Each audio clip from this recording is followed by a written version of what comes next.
Shut up and refill my popcorn. Shut up and refill my popcorn. Waka waka, guys. Welcome back to another episode of Shut Up and Refill My Popcorn's Extra Butter.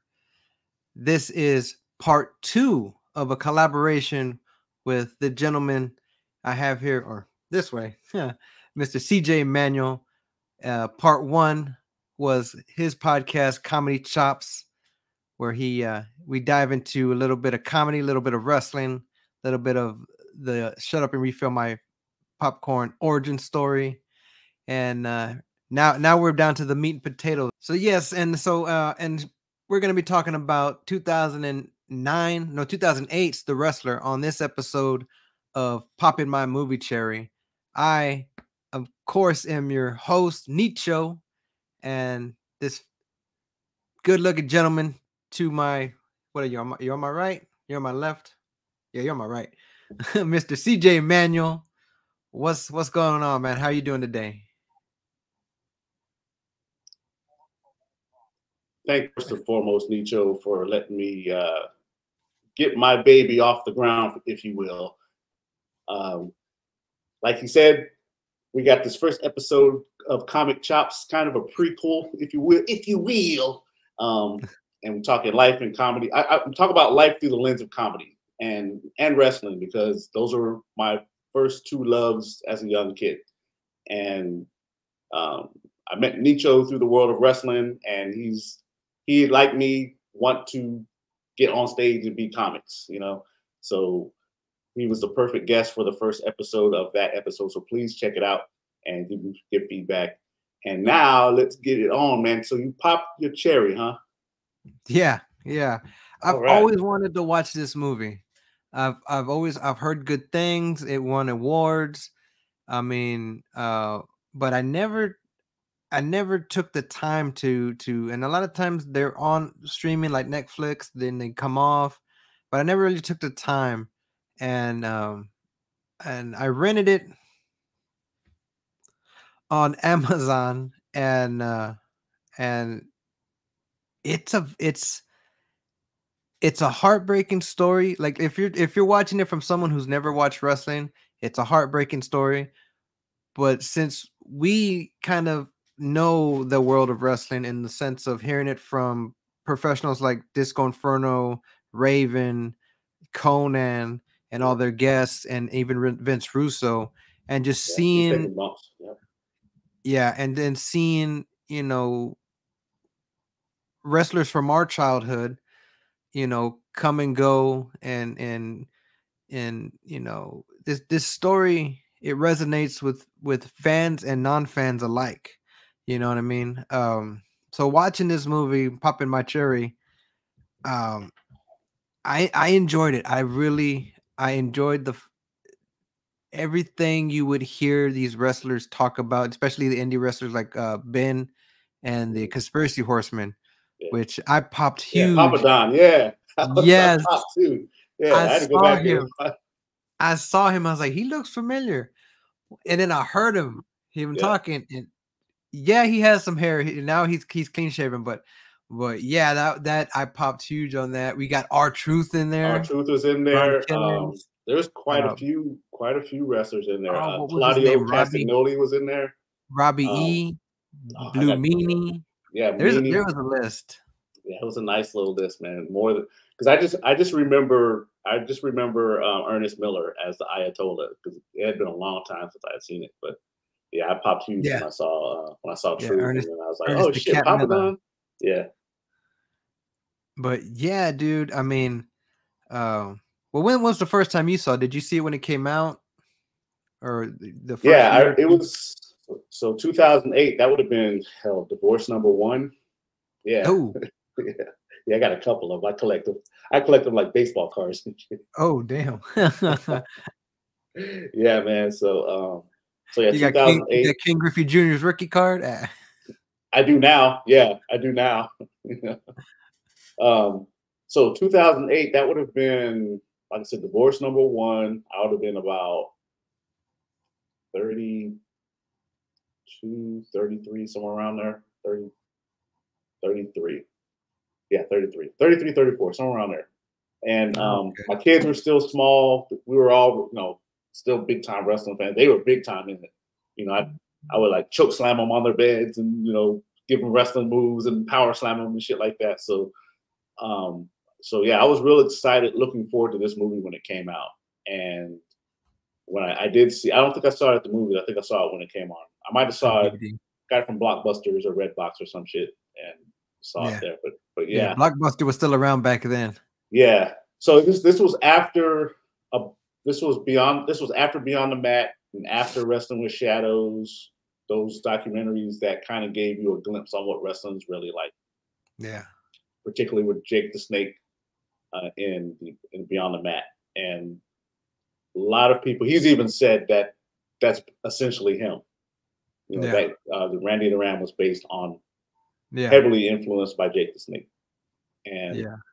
so those guys to say this is one of the most realistic. Yeah, it's played for dramatic effect and stuff like that. Some stuff is exaggerated, and not every wrestler is beat up like that, and every wrestler is like this on the way up and on the way down. But there's been a lot of them collectively who have said that this is the most realistic portrayal of how the business, as they say, I say this respectfully. I'm not a wrestler. I'm a mark. Yeah. I say it respectfully, but they'll say that that's one of the most realistic depictions. There have been a few detractors. I think Jim Ross was kind of partially critical. Jim Cornette was very critical, of course, of it. He's very, he don't like anything that exposed, Yeah. and broke kayfabe and stuff. He was very, he still is very much that, Yeah. He wants to protect. He still wants to protect the business, keep things kayfabe. Yeah. But he's old school, and he's old school, and I respect that. But also, and he's kind of reluctantly adjusted and has profited very successfully with him and Brian Last on Jim Cornette Drive Through and what's his other one called? What am I spacing? Jim Cornette Experience, man. So yeah. So he is definitely, and he's been a wealth of knowledge on the behind the scenes stories and stuff like that too. So, but this movie in particular, if Ready to Rumble was probably one of the to me, I'm sorry, I hated that. It was whack. I didn't hate it, but it was whack. It was comedy. It was funny. Yeah. They kind of delve into like a wrestler's life. Like you have the broken home, you have the disgruntled family members. Yeah. And they do touch on that. That's a good point. That's a very good point.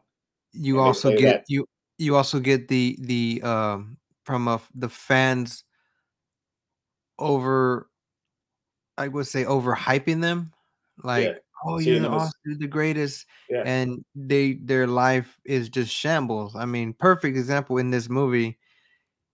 He gets done with his first wrestling match. He goes home. He's been locked out of his house because he hasn't paid rent. Yeah, trailer. So he has, not just his house, his trailer, his trailer, single wide. Yeah. And he has to sleep. He has to sleep in his vehicle. He has to go and play and make and do another match. This one's a little bit more hardcore, and to the fact where he suffers a heart attack at the end. Wakes up in the hospital. They just gave him triple bypass surgery, and the promoter left his payment there when he checks out or leaves the hospital. Now he's able to pay his rent and go back inside. But even the in between these two incidences, we kind of get a good understanding of who Randy the Ram is outside. So he goes to his local strip club and befriends another aging, I wouldn't say aging, but another person who's kind of past their prime. And but I mean, Melissa Torme, what's her name? Marissa. Come on, bro. Still fine. Aunt May. Ooh, God. Yeah. I mean, she was fine. And My Cousin Vinny and She's been one of I've been seeing her ever since A Different World, bro. When she was the token white girl, the first That's season right. I when Lisa forgot. Bonet was on the cast. Yeah, That's right. Maggie. Damn. Yeah, I go back to Maggie. You know what I'm saying? Damn. And she's still, especially for a woman of, well, she's Italian, so there's a little bit of melanin in the Italian stuff, but yeah, she's still getting it done. She's still getting it done. Yeah. She's kind of got that She- girl next door kind of like the hottest regular chick. You know what I'm saying? She has that regular chick, cool chick vibe about her, which makes her extra sexy. yeah, bro. But to your But point, while we're on her character and stuff, I've heard Conan and Disco in particular. Disco working Sapphire. at Sapphire. Sapphire, that strippers are every bit, if not more, the worker than wrestlers. You know what I'm saying? And Yeah. um, Of course. the That's parallels between the their business, job. yeah, the parallel between those two businesses is you can see it. I mean, we've all been in establishments like that. And if you go into these establishments thinking, "Oh, I'm gonna meet her at Denny's afterwards," it's work. Hmm. Yeah, They're I'm there different. to make money. You're the wells they're trying to tap. You're the money Yeah, mark. they can be friendly, and I mean, just recently we went to one for like a little bit because it was a bachelor party, and the groom didn't really want to be there. He wanted to just hang out and play pool, so we weren't there too long. And in that small amount of time, you know, I had a couple of them try to work me, but I know the deal. Like, oh, you should buy me a drink. Oh, you should buy me a Big Mac. I that kind of banter. I should. Yeah, I should. I won't, but I'll take that Big Mac. And just I know I forget what joke I said, but I said get in your little bag there and pull out a couple of ones, and I'll go get me a double cheeseburger. And I get that look like because they're expecting like, hey, and oh hi, And you touched my shoulder. Oh, she oh, likes me. oh, She you likes like me. You're making my wee hard. But I mean, yeah, like maybe if when I was younger, I probably glamorized like, I want to be one of those places. Oh, that looks so. And you get there and it's just like, fuck, I had fucking $100 and I only got 20. What the fuck happened? Oh, I me. bought 2, 3 beers, got to dance. So, I'm sort of a penny pincher already. So, but yeah, so she's working the gimmick, but she's actually friendly with Randy, with Ram. It was Randy. Yeah. He kind of like, I think he even said it. Let me make an honest woman out of you. She's like, nah, I'm good. And like she's already know you're a customer. I don't mix my personal with my professional life. And then, they kind of become friends in a way where he's like, he confides in her that he had a heart attack. He's kind of, thinking his life, his, choices, thinking about getting back into contact with his daughter, needs help. He thinks about buying her a gift for her birthday or buying her a gift. And, Doesn't and even so, know her yet. Knows nothing yeah. about her. And so she's kind of like, or like this Marissa, what is her name? Her real name was like Pam or something, or Yeah, Cassandra. Pam. Pam. Yeah. So She was her stripper name was Cassie. Cassie, and Her name was Pam. yeah. Yeah. And so she kind of like, well, okay, well, I'll meet you. Like, cause she's also experiencing at work that she's not, the top money maker in a way. She's like Yeah. getting like, hey, baby, you want to dance? No, I'm good. She even Yeah. gets insulted in the first, when we first see her, where Ram has to come in and kind of like start some shit, Right. or, The white knights are, yeah. yeah, exactly. And so, and they were kind of dicks, like, man, you like my mother or something. Well, hey, milfs are hot, bro. She I was, remember I remember one time I was with a buddy of mine, and there was an older lady, and I was like, yeah, I want to get a dance. And he's like, dude, she's old as fuck. I was like, she's not wrinkly, but he kind of gave me that, you know. I was catching, late night. Oh, hi, Miss Robinson, teacher vibes. Like, oh, you shouldn't be here to school. but yeah. So Randy tries to reignite his. He's trying to right his wrongs with his daughter. She's like, no, I don't want none of this. I know you weren't even there. They hang out for like the afternoon or something, and she's turning around, and so that's when he goes and gets her gift. He comes back with her gift and tells her, and I think that's when they go on their little daughter dad Trip day or down whatever. memory lane. Yeah. Yeah, and then they make plans for like a dinner on Saturday, but shit just goes It gets fucking fucked up. downhill. Yeah. Yeah, like he so he hasn't been wrestling, so he needs to make some money. He's been working, I guess, part-time at like a grocery store. Grocery store. Yeah. The Yeah, deli. with them. Yeah, slinging meat. Balls. Yeah, like the manager is played by the comedian Todd Berry, very funny comedian Todd Berry. Yeah. I was like, damn, he looks familiar. Yeah. And I was like, oh shit, that's Todd Berry. He was Yeah. a dick to him too. He was like, Yeah. God damn, Yeah. he played it perfectly. Yeah. And yeah, so now he's trying to get more hours, and he tells him, well, you can be. I need a deli, someone to work the deli on the weekends. It's like, okay, so he's over there, and it's one of those crazy. Well, I want to say when I think deli, I just think of meats, but it's you go to Walmart, you got the deli with the like all the chicken and the potato wedges and like that kind of deal with, and then pasta salad. They had pasta salads and stuff.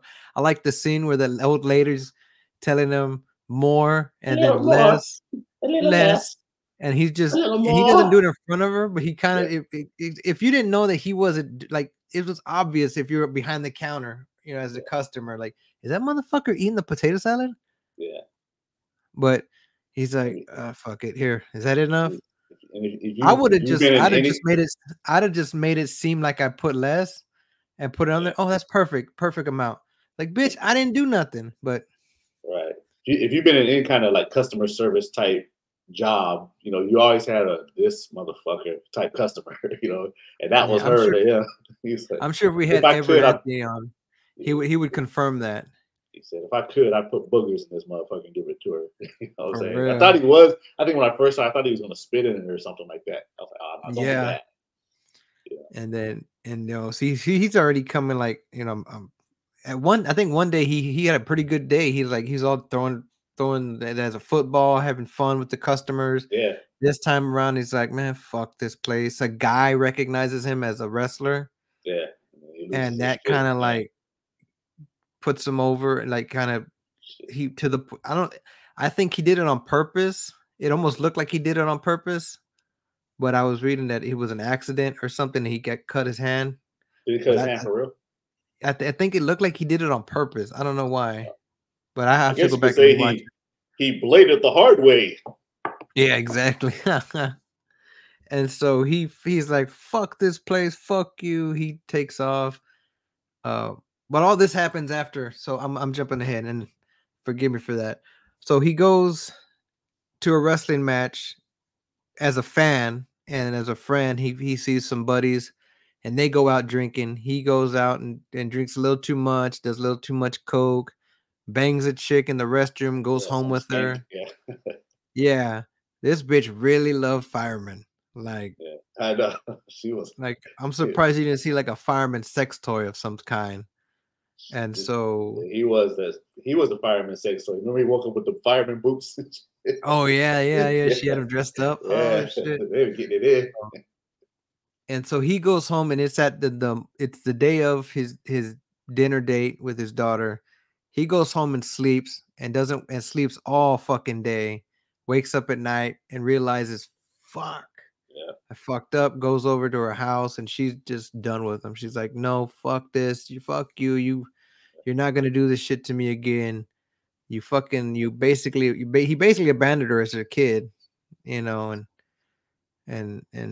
so, yeah, so that's when he has his little fucking incident at the store the following day or whatever, and just says, fuck this shit. I quit. The end of this movie sums it up perfectly, when Marissa or Pam or Cassie, she kind of does the same thing. Well, she kind of like laid down the law, like, hey, you're a customer. You're not whatever you're thinking this is gonna become it's not gonna happen. She keeps both her life separate. She doesn't want to mix the two or get involved with somebody because they thinks he likes me because he's seen me naked.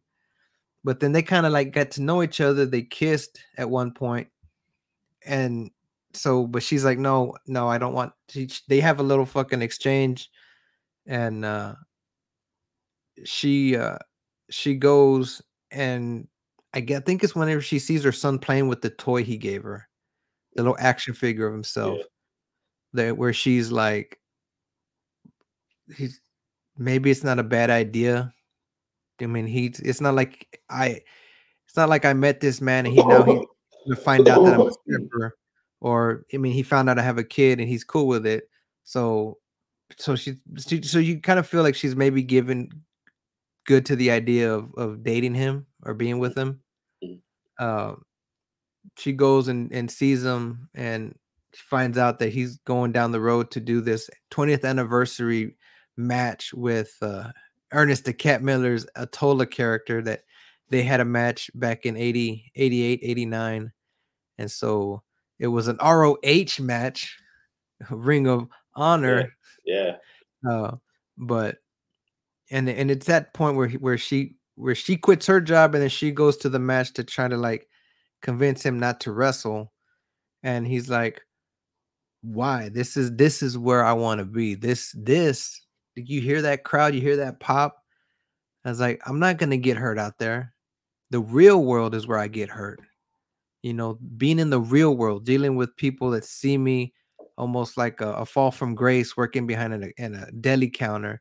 My daughter doesn't love me. She wants nothing to do with me. I live in a shithole.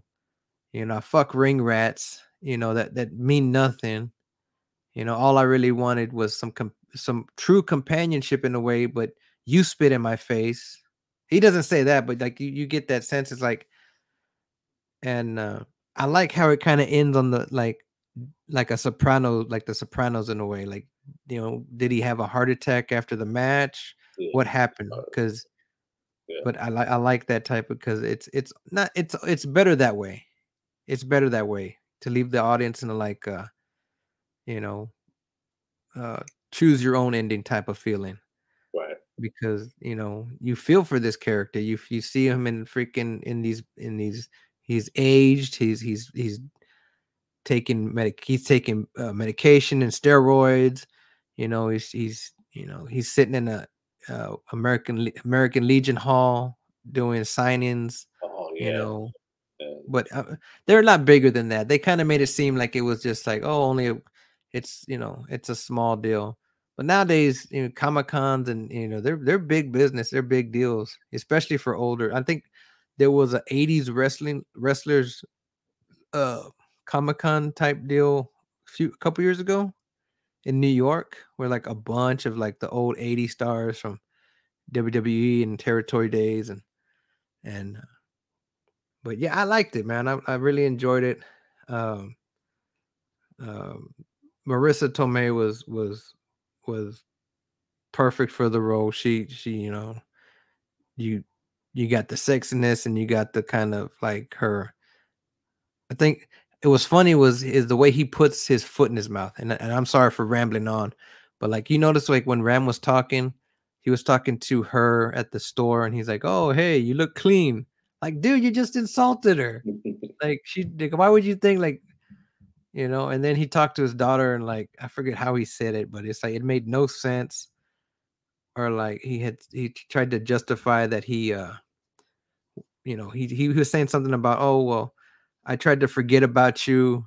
I tried to not even think about you, and not making it seem like I had to do that so I wouldn't deal with the pain of not being your dad. It just kept it like, yeah, I just didn't want to think about you. It almost seemed like it was like, are you trying to mend fences? Are you trying to like piss me off even more? Right. Now, what was calling back to where he no showed the date with Stephanie. his daughter. Mm. And when she said, "I don't hate you, I don't love you, I feel nothing," I was like, "God damn!" Yeah. I was like,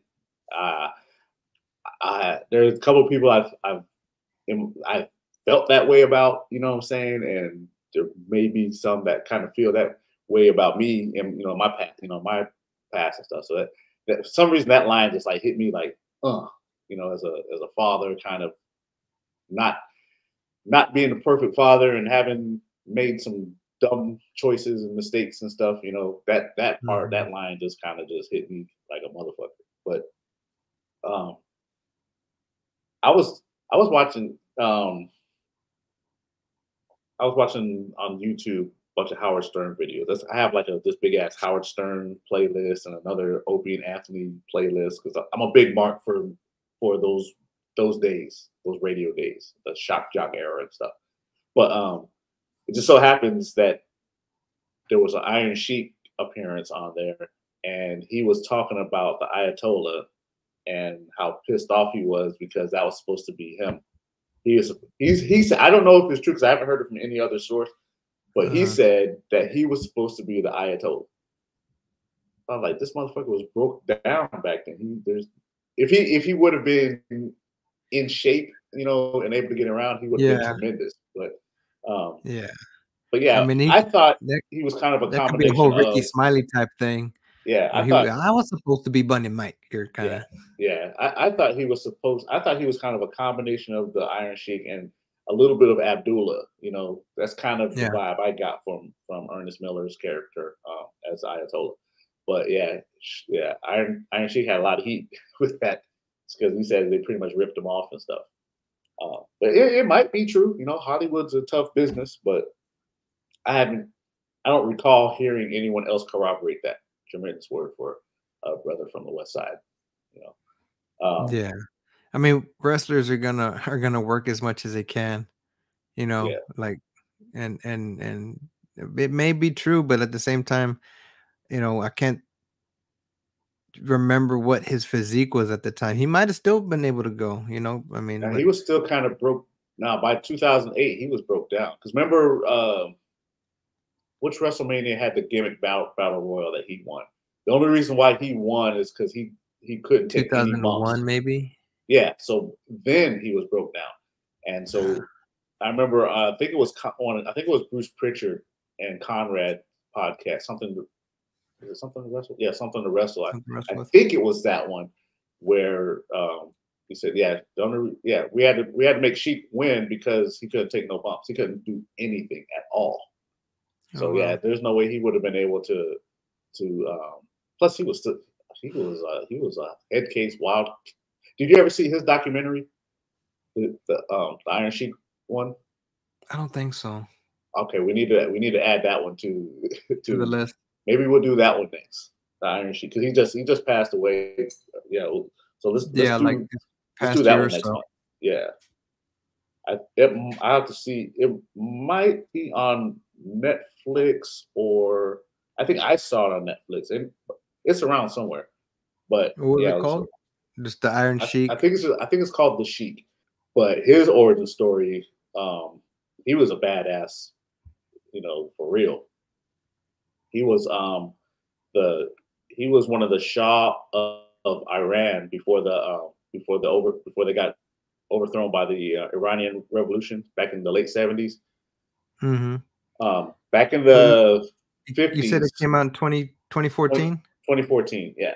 Okay, I brought it up on Tubi, so Okay. Yeah. all right, It's I'll on add it. Tubi, Pluto. Yeah. Um, but yeah, it's great, and it covers his origin story growing up in Iran as an amateur wrestler and working for the Shah of Iran as I think one of the Shah's daughter's bodyguards and stuff to meeting Vern Gagne and being on the U.S. Olympic team as a coach and all this shit. So he was a badass. And then they cover his from the AWA to WWF beating Bob Backlund for the championship, all the way up until when shit was starting to fall down and getting hooked on drugs and shit. And So I don't want to spoil it. But yeah, I've got to see it again because I saw it when it first came out. It's been about 10 years. So so yeah, that'd be a good one to watch.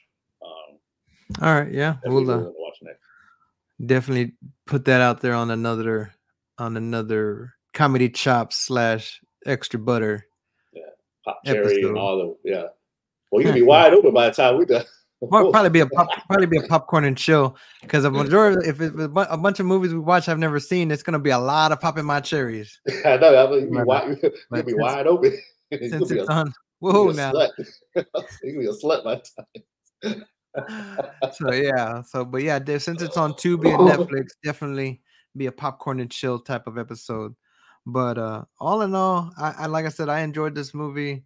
I thought it was, I got a little bit no more of an understanding of what it's like in the locker room. You got the heel and the baby face talking about the match.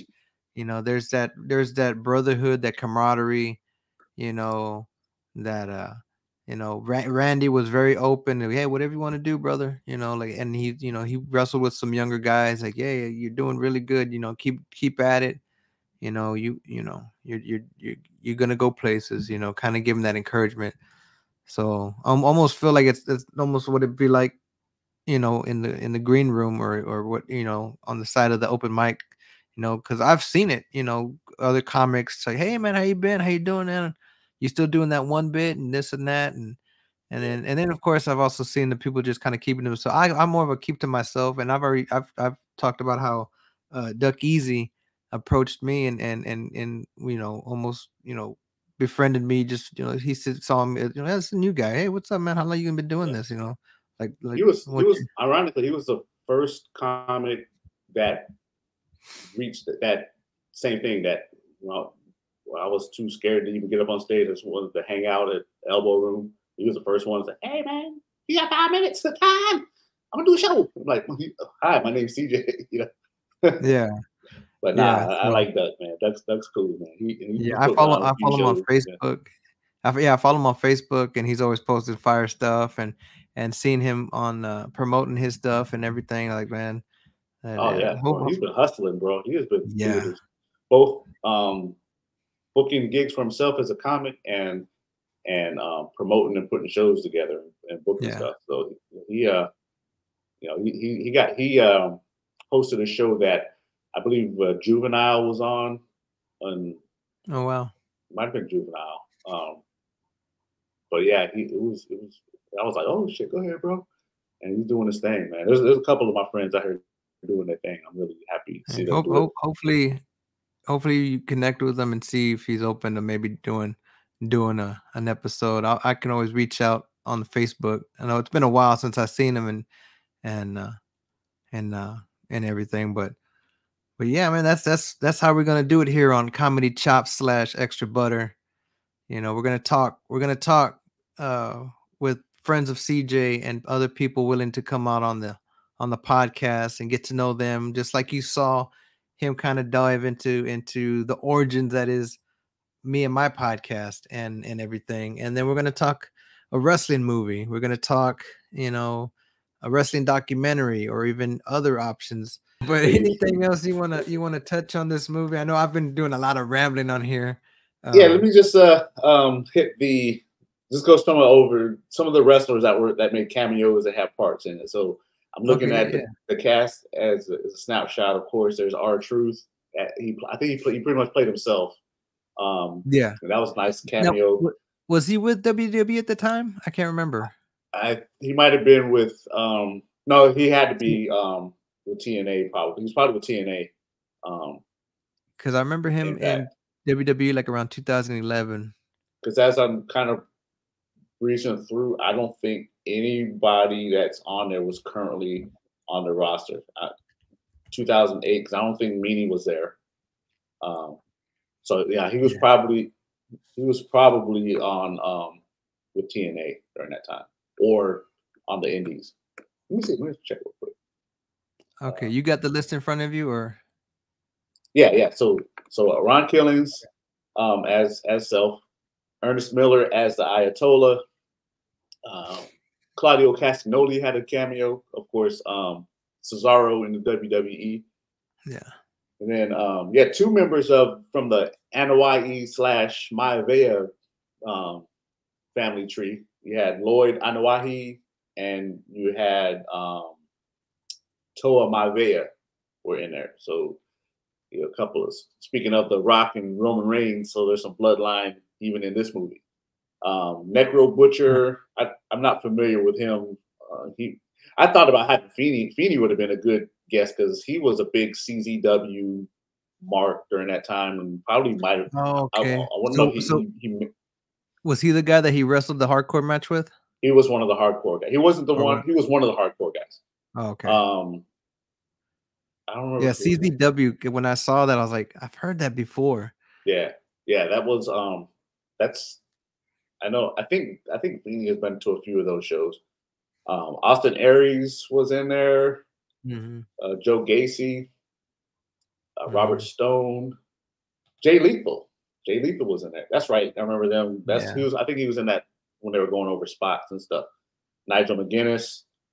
Oh, we got another Anoa'i. We got Valet Anoa'i. She's kind of cute. Let's see. Jess Lyodin as a luchador. I don't remember him. Blue Meanie, Jim Powers, Doug Crosby. Let's see. Chuck Taylor. I remember that name on the indies. John Zandig. Johnny Valiant. He was one of the veterans. And DJ Hyde, as far as that's on here.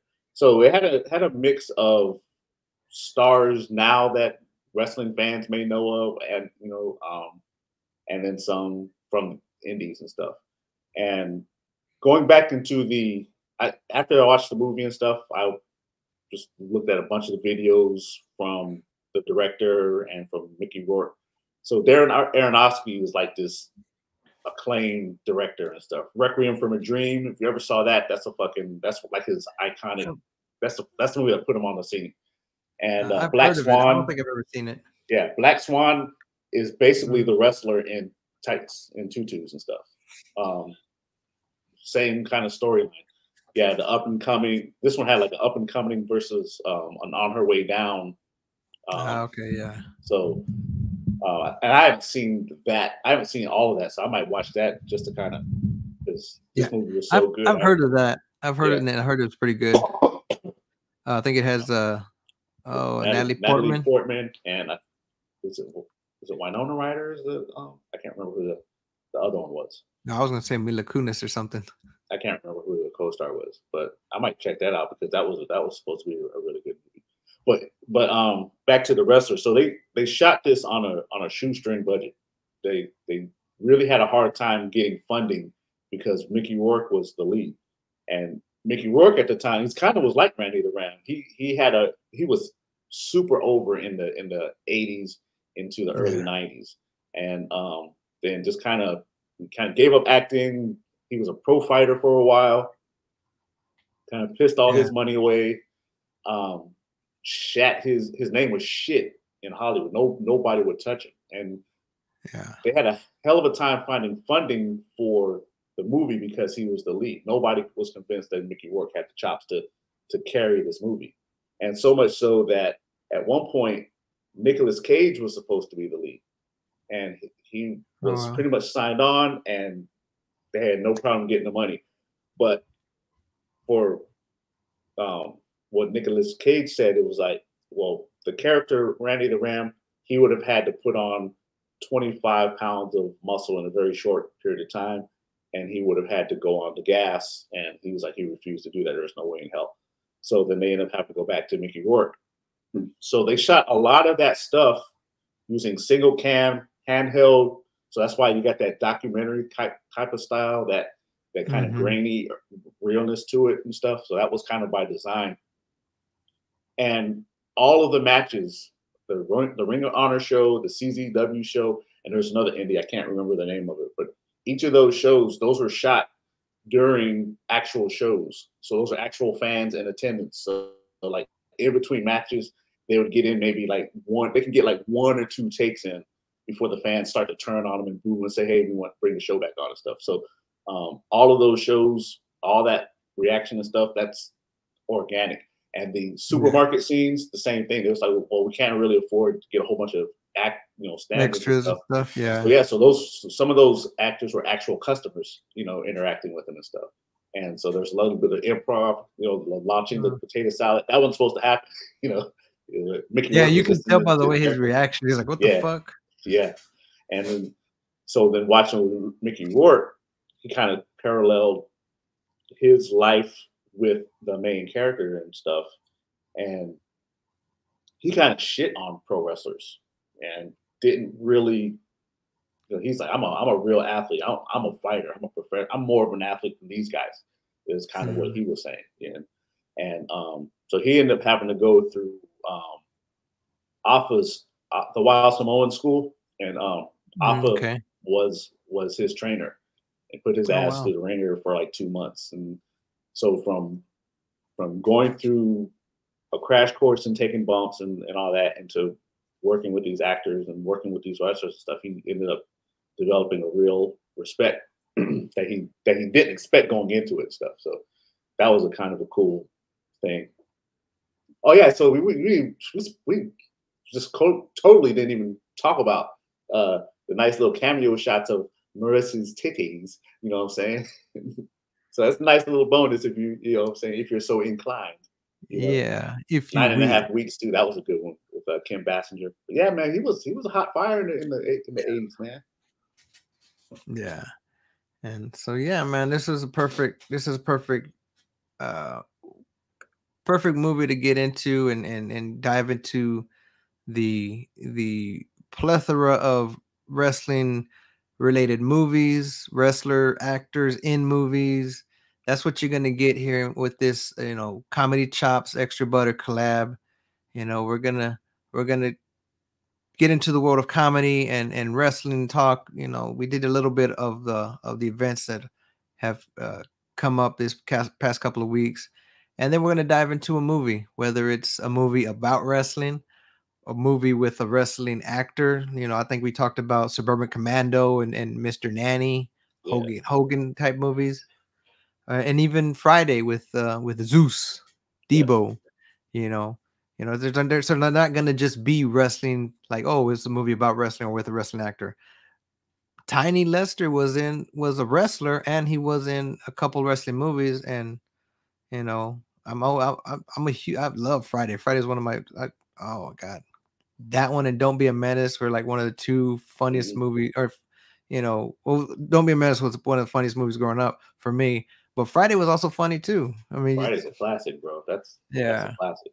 hell So yeah. maybe we'll do have you done Friday After Next yet?